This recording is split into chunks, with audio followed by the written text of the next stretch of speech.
with all the people who participate with the route server.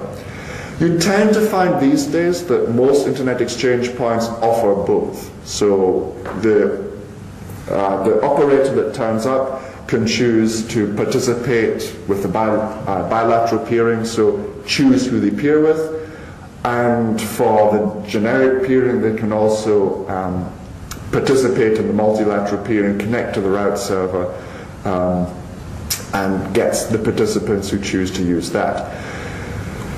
So why an internet exchange point? Well, the tagline there is saving money, improving QoS, encouraging local internet economy. For all the exchange points I've been involved in, right from links in my early days in the UK internet to many of the Asian internet exchange points, these have all been the main reasons.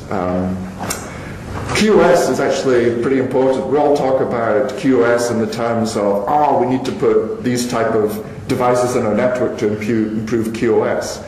But actually you can improve a lot of the service quality in the local internet simply by having low transit times, low latencies between local operators. So here's some of the reasoning. Why should we peer? Consider a region with one ISP.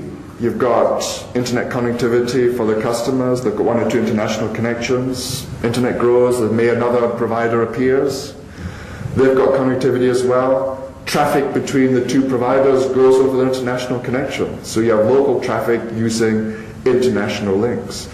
And certainly over the last decade or so, it always dismays me to see how much local traffic tends to go via San Francisco or London or New York, even though those places are probably the other side of the planet from the operators concerned. So yes, it goes via the international connections, and you know the cost of the international connections. People have told me, oh yeah, money doesn't matter. But it's not all about the money. Getting from even here to London, you're still looking at 200 milliseconds round trip time. And trying to do voice video without any jitter and without any noticeable delays and so forth, forget it. You will notice this type of thing. Some parts of the world are still using satellite. Pacific especially, a lot of satellite connectivity is being used, 550 milliseconds per hop. So local traffic is taking 1 second round trip time. And if you've been on the ends of those links, you'll know that it's not really that pleasant. And of course, the cost significantly more than trying to interconnect locally. So the solution really is that the two competing providers peer with each other. I know it seems counterintuitive that competitors should interconnect, but it's the best thing that can happen because it saves both of them money. Local traffic stays local. The network performance becomes an order of magnitude or more better. The quality of service that everybody gets obsessed about actually is better without introducing any other boxes or middleware and so forth. And then, amazingly enough, you actually end up with more international bandwidth for the expensive international traffic. Well, that only lasts a short time, because the problem then is that the internet suddenly gets better and more people start using it. So you start running out of international bandwidth. But you can see it's a kind of a rolling effect. As everything gets better, more people want to use it. A third operator enters the equation. Again becomes a significant player. They agree to peer with the other ISPs, again to try and save money, keep local traffic local, all the usual reasons. But this is starting to cost folks because you're buying circuits to each other. You're buying fiber, whatever connectivity. So into this equation, it does not scale. You end up with it's basically an n-squared scaling problem. It gets more and more expensive to connect more and more operators together.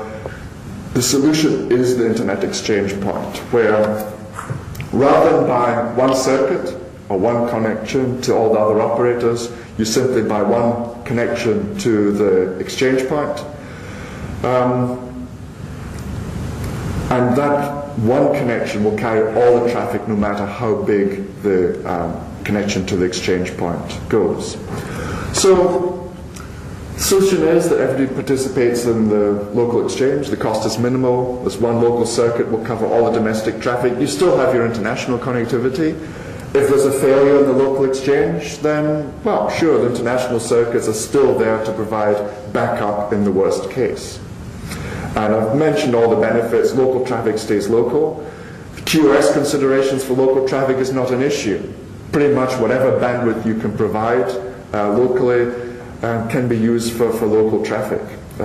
In even some of the exchanges I've been talking to, or potential exchanges I've been talking to in the last few months, they're looking at the price of an Ethernet switch. A 1 gigabit Ethernet, 10 gigabit Ethernet switch is small money compared with the international connectivity that they're looking at.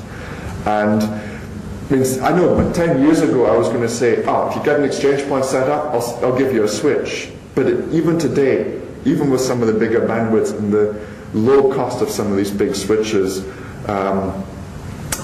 it becomes very, very encouraging, at least from the financial point of view, to try and set up local peering. And of course, the main thing that happens is customers enjoy the internet experience, the local internet economy grows rapidly because you can start doing more. How do you start? Well, I mean, I've always said, setting up an exchange point technically is very easy. I've done lots of workshops, usually where we try and set up an exchange point in the room during the workshop, and then we pick up all the equipment, head off to the data center, and pile it in there. So technically, it's very easy. Politically, it can be a lot harder. A lot of folks are trying from the point of view of we need to get consensus everywhere. Everybody has to agree. Well, you don't have to.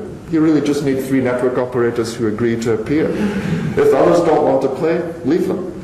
Just get the 3 to agree to interconnect the networks, agree on a common neutral location.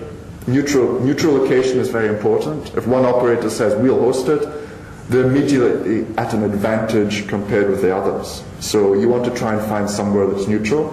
Great opportunity for data center operators. And there are a few data center operators that have worked this one out.